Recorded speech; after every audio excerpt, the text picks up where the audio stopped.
ماشاءاللہ آپ زمیندار ہیں، اللہ نے حسن بھی دیا، مال دولت ہر چیز، شادی آپ نے ایک ہی رکھی، شادی آپ نے ایک ہی رکھی، آپ نے شادیاں نہیں کی اس کی کیا وجہ ہے؟ ورنہ مال بھی ہو، شہرت ہو، خوبصورتی ہو تو اجازت بھی ہے اسلام میں۔ پھر مولانا طارق جمیل یہ مولانا ہوتا۔ اچھا، چونکہ میں نے تو یکسو ہو کر اپنی طاقت کو اگر لگانا ہے تو پھر مجھے اس قربانی دینی پڑے گی۔ مجھے تو 4-5 سال پہلے تک خود لڑکیاں فون کر کے کہتی تھی آپ سے شادی کرنی۔ اچھا، اس عمر تک یعنی ماشاءاللہ 65 پلس آپ تب، ابھی آپ 70 ہیں ماشاءاللہ۔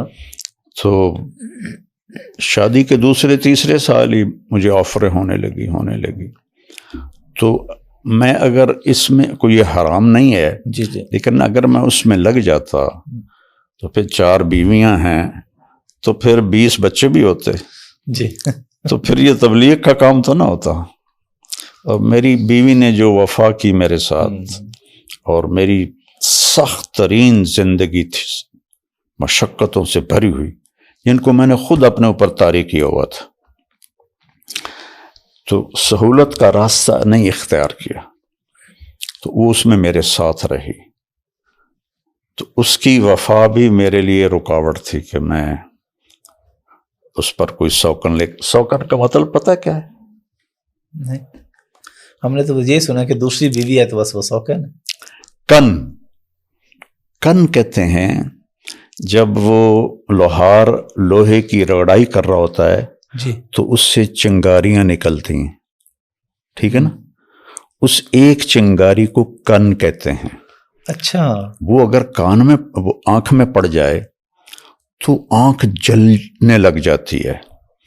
تو دوسری بیوی ہے وہ 100 کن ہیں وہ۔ اچھا، یہاں سے یہ لفظ ہے۔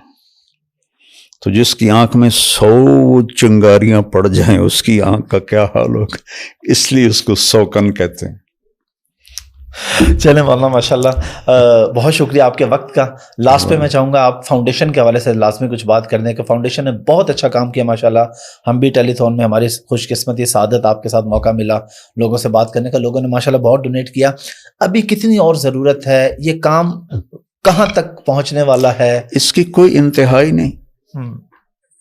یہ تو ہم رخصت ہو جائیں گے، اس کے تقاضے تو بڑھتے ہی جائیں گے، اور اللہ کرے بڑھتے رہیں، میری موت کے بعد بھی چلتے رہیں۔ اللہ تعالیٰ آپ کو بھی لمبی زندگی دے مولانا۔ لاسٹ پہ آپ پبلک کو کوئی میسج دینا چاہیں تو پلیز۔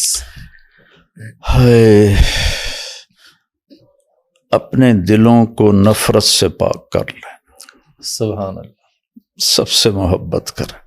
مر جانا ہے، کیا جھگڑے، کیا لڑائیاں، مٹی ہو جانا ہے، تو اپنے دل میں سب کی محبت بسا لیں۔ تو اللہ کی قسم سب سے زیادہ سکھی وہ ہوگا جو اپنے دل کو نفرت سے پاک کرے گا۔ ہر وقت آگ میں جلنے والا وہ ہوتا ہے جس کے اندر میں کسی کی نفرت لاوا بن کے ابل رہی ہو۔ تو میرے نبی نے بھی فرمایا کہ محبت اسلام کا سب سے بڑا عمل ہے۔ تو میرا ملک نفرتوں سے بھر گیا ہے، مذہبی نفرتیں، سیاسی نفرتیں، قومی نفرتیں، جہالت کی نفرتیں۔ یہ میں تو سوشل میڈیا دیکھ ہی نہیں سکتا، میرے سر میں درد ہوتا ہے، لیکن ایسے کبھی سرچ کرتے ہوئے وہ ہیڈنگ پہ نظر پڑتی ہے تو مناظرے ہو رہے ہیں۔ آج کے دور میں رفع یدین پہ مناظرے ہو رہے ہیں، 20 تراویح 8 تراویح پہ مناظرے ہو رہے ہیں، اور سورۃ فاتحہ پڑھنی کہ نہیں پڑھنی اس پہ مناظرے ہو رہے ہیں، اور ایک دوسرے کے ساتھ ایسے ان کی آنکھوں سے آگ نکل رہی ہوتی۔ یہ پاگل لوگ ہیں، نادان لوگ ہیں۔ ہماری نسل ایتھیسٹ بن رہی ہے، اسلام سے نکل رہی، اور یہ ایک دوسرے پر فتوے لگا رہے ہیں، اور یہ تو کوئی مسائل بھی نہیں ہے، جو کوئی مسائل بھی نہیں ہے۔ رفع یدین کرنے والے بھی جنت میں جائیں گے، نہ کرنے والے بھی جنت میں جائیں گے اگر وہ باقی گناہوں سے بچے ہوئے ہیں۔ تو بہت گراوٹ ہے. میں پوری دنیا پھرا ہوں, 80 ملک پوری دنیا ہی سمجھ جی لیں. ماشاءاللہ. واللہ میں نے کہیں ایسی مذہبی نفرت نہیں دیکھی جیسے میں نے بر صغیر میں دیکھی ہے. بنگلہ دیش کو نکال کے وہاں نہیں ہے, اچھا وہاں نہیں ہے. لیکن یہ انڈیا اور پاکستان ڈوبے ہوئے ہیں نفرت, اپنے دل سے نکال دے. مہربان رب سے واسطہ ہے, پتہ نہیں کس بات پہ خوش ہو جائے. ایک بدو نے آ کر پوچھا یا رسول اللہ حساب کون لے گا؟ آپ نے کہا اللہ. کہنے لگا موجاں عربی کا لفظ بخن بخن, موجاں ہی ہو گئیں موجاں. آپ نے کہا کس بات پہ کہہ رہے ہو؟ کہ ان الکریم اذا قدر عفا, سخی بادشاہ پکڑ بھی لے تو چھوڑ دیتا ہے سخاوت کی وجہ سے.